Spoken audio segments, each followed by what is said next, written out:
I think fair contracting I think is a big concern.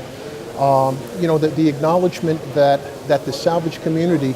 I heard earlier today someone comment about, well, we brought in somebody else and they were much cheaper than the more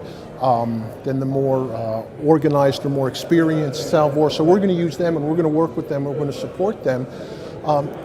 The problem with that is that's all well and good, and if everything turns out great, terrific. That everybody saves money, the world's a perfect place. But more often than not in situations like that, because you don't have the expertise, a job could go south, a job which could be fairly straightforward to a experienced salvor could get considerably worse and more expensive in the long run if it's not handled properly at the outset. I mean, just like a lot of different things, if you don't approach a salvage job the right way in the first couple of days, it could turn into something much worse. So that's asking a very broad question, because obviously this is a process-driven industry. We rely on a series of steps taking place. So I think the better way of answering that is actually what can we do to improve the outcome of a salvage operation? And my view on that is that there needs to be more cooperation between salvors and within the supply chain. Well, a bit of coordination.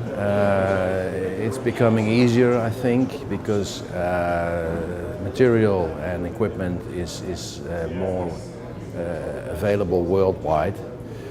I cannot really direct the ships and cranes and barges that are available, of course, but I think there could be some coordination, which is already taking place. But yesterday we heard that there is more movement towards that point.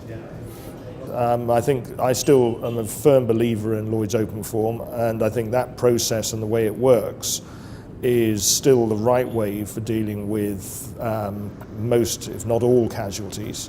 And I think that process works fine. I think part of the problem is that with modern communications, there is a great deal more intervention before contracts are signed, and then intervention during the course of contracts being performed. So there's a great deal more sort of salvage by committee, which in some respects might be a positive thing, but I think in other respects isn't.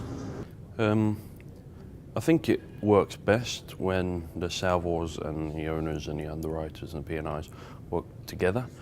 I'm quite new into this industry, so I'm still learning. But from what I've seen, when they work together, it works better instead of working against each other and trying to save in here and that, and